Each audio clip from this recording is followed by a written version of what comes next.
What's up, guys? Here is Amr Hassanin, and this is a new video to update you in the Bitcoin market. In the last analysis video, we were talking about the possible scenarios, okay, and it was very critical time because the price was falling and it was about to exit this upward channel, okay, and I left a description here saying that 6790 is actually the level to watch if we are going to rebound and stay in this upward trend, or at least until we get out of that trend line pressure. Okay, so and actually I choose that line because if I go to the 12 hours, okay, and if I turn on this Fibonacci, okay, so at 61.8 usually the price rebounds, okay, and if it doesn't rebound at 61.8, which is also the lower band of this Bollinger Band, then it's going to open a downtrend and take the moving average to point downward as you see it here, and then this is a different scenario. So my analysis was 67.90, so I give it a little bit of a gap behind the 61.8, where the price will rebound and stay in the upward trend, or at least move in a sideway until it gets out of this pressure. But once this level is broke, our scenario is no longer valid, and if you have any trade, you should exit at that level. So let me put this Fibonacci aside right now, and in trying to get an explanation for what happened in this hard drop, first of all, it shouldn't come as a surprise because we already know that this trend line at the 7 days time frame are connected, and we know that it might form a lower high from this point again. Okay, so it shouldn't come as a surprise to find some selling pressure here. But the thing is, what happened doesn't seem to be a very normal selling, and because there was a bad news about this is a big drop to happen in only 4 hours, first of all, which is haven't been seen in this trend so far. So it was a little bit abnormal. And there was bad news about Goldman Sachs postponing their crypto desk, trading desk. So this was taken as a negative news maybe, but the thing that makes more sense to me is an article that I will put a link to it in the description, which says that there was a 10 BTC short position taken, okay, while the sentiment has been positive because it was bullish, okay, here, and then this position was taken. Then if you read this article, you will understand there are different explanations, but it's all pointing at Goldman Sachs. It might be a manipulation to enter the market at a lower price. So definitely 10 BTC short will be a great selling, and it will definitely has its negative effect, as you see on the market. So right now we need to analyze what is going to happen from that point.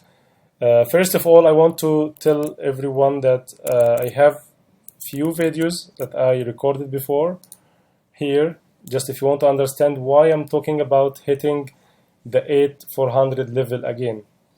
These videos are game over, okay, and if you go to the channel here, you will find game over and just a lower roof, okay, this is another one, and the big picture every hodler should see.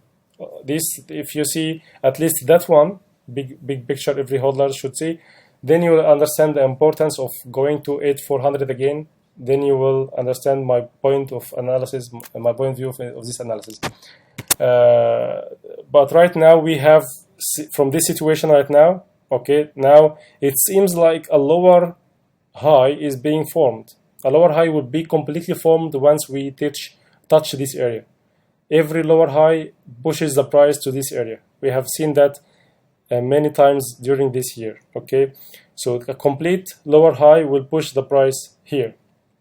Okay, from this point, what are the scenarios that we have? Let's just first of all, let's remove this channel. It's no longer a valid and yeah, shit. 1 second, remove this and okay.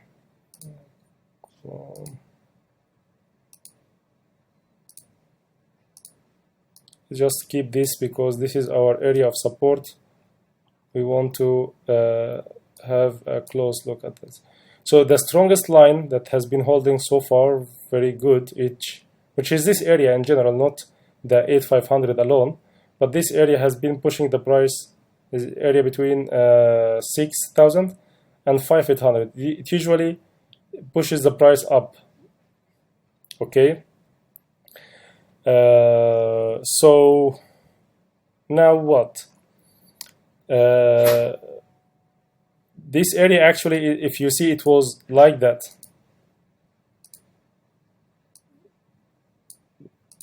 Too many lines. Okay, this area was few months ago was like that. It can be taken as a support area. Now it's getting shrinked. Now this is feeling the pressure of the lower highs. Okay, so now this is the area that is holding the price higher right now. If you see here, it rebound from here, it rebounds, maybe it will rebound from here as well. So the scenarios from this point are the following. First of all, will complete a lower high and we will test the 5800 again. Okay, and testing the 5800 may result in one of two things. The price will rebound and we will look for rebound signals or rebound patterns. Okay, and then it will break the trend line going upward, maybe by somewhere in October next month. Yeah. The other scenario that 5800 will not hold, and this is also a possible scenario, and it will break the 5800, and then we will have to do our analysis to see how far the price will go, which is not a good thing to happen right now because it will start at a downward trend, which nobody wants to see a downward trend in September while they are expecting the prices to go higher in December. So that is actually why everyone hates for 5800 to be broke and to see a lower high at this point. But the other scenarios that I want to talk about, that in the 1 day here, we have a gap between this moving average. Okay, let me put the 14 moving average because this is the one more accurate for the 1 day time interval. So this at a point next week, there is a gap here, okay, and I'm expecting next week will be a little bit bullish because the price will stay in filling this gap for a while, okay, until it meets the moving average. If it can escape the moving average the way it did in this area, okay, it will escape the trend line too, okay. But if it fails in the moving average test, it will form a lower high below 6200, and then we will be facing the scenario of testing 5800. Okay, that is the three scenarios from this point right now. And if you have a different analysis point of view, please let me know. I would love to discuss that. Thank you, and have a great day.